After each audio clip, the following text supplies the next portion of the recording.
അനീഷിനെ 2 ദിവസമായിട്ട് big boss കാണാനില്ല. ഇനി ലാലേട്ടൻ അങ്ങനെ പറഞ്ഞു വിട്ടോ അറിയത്തില്ല. എന്തായാലും അനീഷ് ഭയങ്കര സൈലന്റ് ആണ് 2 ദിവസമായിട്ട്. ലാലേട്ടന്റെ കണക്കിന് കിട്ടിയതുകൊണ്ടായിരിക്കും. ഇന്നലെയും ഞാൻ ഈ ഒപ്പീനിയൻ പറഞ്ഞിട്ടുണ്ടായിരുന്നു, നാളെ ഞാനിത് പറയില്ല. കാരണം അനീഷ് അങ്ങനെ ആയിക്കഴിഞ്ഞാൽ കാണാൻ ഒരു സുഖവും കാണില്ല. പോരാതെ തന്നെ അനീഷിനെ പിന്നെ ആരും മൈൻഡും ചെയ്യത്തില്ല. ഇപ്പൊ എന്തായാലും സോഷ്യൽ മീഡിയയിലൊന്നും അനീഷിന്റെ മറ്റേ ഒരു വീഡിയോ ഒക്കെ ഉണ്ടല്ലോ, അതായത് ഭയങ്കര അടിപൊളിയായിട്ടൊക്കെ വരുന്ന വീഡിയോസ് ഒക്കെ ഉണ്ടല്ലോ, അതൊന്നും കാണാനില്ല.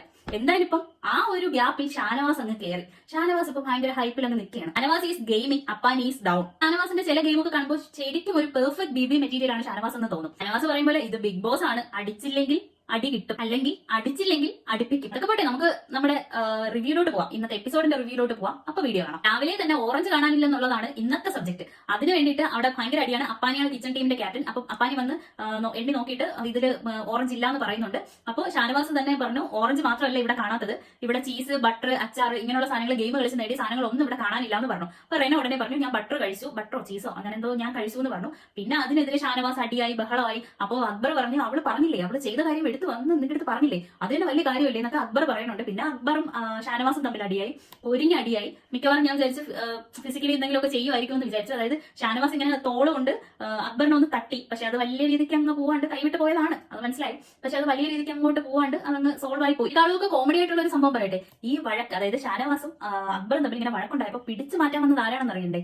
അനീഷ്. അപ്പൊ അനീഷിന് അങ്ങനെ നിൽക്കാനും അറിയാം. അടുത്ത് നല്ലോണം പേടിച്ചാണ് നിൽക്കുന്നത് കേട്ടാ. ഇന്നലെ ഷാനവാസ് പറഞ്ഞില്ലേ ആ ഒരു കാര്യം, അതുകൊണ്ട് ശരത്ത് നല്ലോണം പേടിച്ചാണ് നിൽക്കുന്നത്. രേണുവിന്റെ അടുത്ത് ചെന്നിട്ട് പറയുന്നുണ്ട്, എനിക്ക് വൈഫിനെയും പിള്ളേരോടും ഒന്ന് സംസാരിക്കണമെന്നുണ്ട്. അതായത് പേടിച്ച് പണ്ടാറടങ്ങിയാണ് നിൽക്കുന്നത്. എന്താവും ഈ വീട്ടിൽ, എന്താണ് ഇമേജ്, അല്ലെങ്കിൽ ബിൻസി പോയതിനെ പറ്റിയല്ലേ ഷാനവാസ് പറഞ്ഞത്. അപ്പം വീട്ടിൽ എന്തായിരിക്കും ഇതിനെക്കുറിച്ചുള്ള ഡിസ്കഷൻ, അല്ലെങ്കിൽ നാട്ടുകാർക്കിടയിൽ എന്തായിരിക്കും എന്നൊന്നും അറിയാത്തത് കാരണം അപ്പാനി നല്ല രീതിക്ക് പേടിച്ചിട്ടുണ്ട്.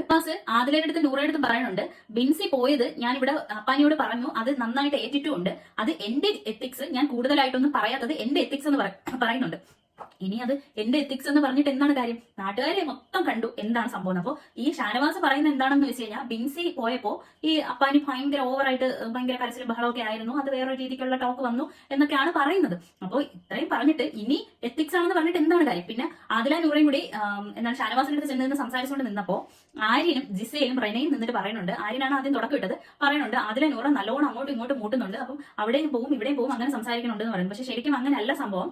ശരിക്കും ആദില നൂറ ഷാനവാസിന്റെ അടുത്ത് ചെന്ന് സംസാരിച്ചിട്ട് അപ്പാനിയോട് ചെന്ന് സംസാരിച്ചിട്ട് നിങ്ങൾ പോയി സോറി പറയും, ക്ഷമിക്കും, ആ രീതിക്കാണ് അവർ രണ്ടുപേരും നിന്നത്. എന്നിട്ട് അപ്പാനി സോറി പറയാൻ തയ്യാറായിരുന്നു. അതിന് കാരണമുണ്ട്, കാരണം അപ്പാനി നല്ലോണം പേടിച്ചിട്ടുണ്ട്. എന്ന് വെച്ചാൽ ഷാനവാസിന്റെ വായിൽ എന്തെങ്കിലും വീഴോ എന്നുള്ള, അതായത് എന്തോ അവിഹിതം അങ്ങനെ എന്തൊക്കെയോ ആണ്, അപ്പൊ അത് പുറത്ത് വീഴോ എന്നുള്ള പേടി നല്ലോണം അപ്പാനിക്കുണ്ട്. അപ്പം ഷാനവാസ് പക്ഷെ അടുക്കുന്നില്ല. ആദില നൂറ ചെന്നിട്ട് ചേട്ടാ നല്ല സംസാരിക്കും, നിങ്ങൾ തമ്മിൽ കോംപ്രമൈസ് ആവുന്നൊക്കെ പറയുന്നുണ്ട്. പക്ഷെ ഷാനവാസ് പറയുന്നു, ഇല്ല ഞാൻ കോംപ്രമൈസ് ആകത്തില്ല, ഞാൻ വരത്തില്ല എന്നൊക്കെ പറഞ്ഞ് അങ്ങ് നിൽക്കുകയാണ്. ഇപ്രാവശ്യം അതായത് ഈ വീക്കില് പണിപ്പുര ടാസ്കില് ഒരൊറ്റ പ്രാവശ്യം മാത്രമേ പോകാൻ പറ്റുള്ളൂ. പക്ഷെ 5 റൗണ്ടാണ് ഇവർക്ക് ഗെയിം വിൻ ചെയ്യാനുള്ള ഇതും. പിന്നെ അതുപോലെ 3000 പോയിന്റ്സ് ആണ് ഏറ്റവും കൂടുതൽ, പിന്നെ 2000, അങ്ങനെയാണ് പോയിന്റിന്റെ ഇത് വരുന്നത്. അപ്പോ അതിൽ ഫസ്റ്റ് റൗണ്ടും സെക്കൻഡ് റൗണ്ടും ഇന്ന് കഴിഞ്ഞു. ഈ ഫസ്റ്റ് റൗണ്ടും സെക്കൻഡ് റൗണ്ടും കഴിഞ്ഞപ്പോൾ ഞാൻ ഇന്ന് ഡേ കെയറിലാണോ നിൽക്കണേന്ന് എനിക്കൊരു തോന്നൽ വന്നു. കാരണം അത്രയും ഭയങ്കര ഹൈപ്പ് കൊടുത്തൊരു സീസൺ ആയിരുന്നു ഇത്. ഇന്നലെ വരെയും അത്ര ഹൈപ്പ് ഈ സീസണിൽ ഉണ്ടായിരുന്നു. പക്ഷെ ഇന്നത്തെ ഗെയിം കണ്ടപ്പോൾ എനിക്കത് എന്താ കൊച്ചു പിള്ളേർ കളിക്കുന്ന ഒരു ഗെയിം പോലെ എനിക്ക് തോന്നി. ഇതിനിടയ്ക്ക് ഷാനവാസിനോട് പോയി മിണ്ടാൻ അപ്പാനി നല്ലോണം ശ്രമിക്കുന്നുണ്ട്, പോയി മിണ്ടുകയും ചെയ്തു. പക്ഷെ ഷാനവാസ് മുഖം കൊടുത്തില്ല. ഷാനവാസ് അങ്ങനെ മിണ്ടത്തില്ല, അങ്ങനെയൊക്കെ പറയുന്നുണ്ട്. അതായത് അക്ബറിന്റെ ഇരയാണ് നീ, അതായത് അപ്പാനിയോട് പറയുന്നുണ്ട്, അപ്പാനി അക്ബറും ആണല്ലോ ഗ്രൂപ്പിസം, അപ്പം അക്ബറിന്റെ ഇരയാണ് നീ, അപ്പൊ നീ എന്താണ് നീ മനസ്സിലാക്കിയെന്നൊക്കെ പറഞ്ഞിട്ട് കുറെ സംസാരിക്കുന്നുണ്ട്. എന്നിട്ട് അവസാനം അപ്പാനിക്ക് മിണ്ടയിലേ പറ്റുള്ളൂ, കാരണം എന്തോ ഒരു രഹസ്യം ഇവർക്കിടയിലുണ്ട്. അപ്പൊ അപ്പാനി അങ്ങോട്ട് പോയി സോറി പറയാൻ ശ്രമിക്കുന്നുണ്ട്, മിണ്ടാൻ ശ്രമിക്കുന്നുണ്ട്. പക്ഷെ ആദ്യം മുഖവിലക്ക് എടുത്തില്ലെങ്കിലും പിന്നീട് ഷാനവാസ് ഓക്കെ ആയി, അതായത് ഒരുവിധം ഓക്കെ ആയി, മിണ്ടുന്ന പോലെ ആക്ട് ചെയ്യുന്നുണ്ട്.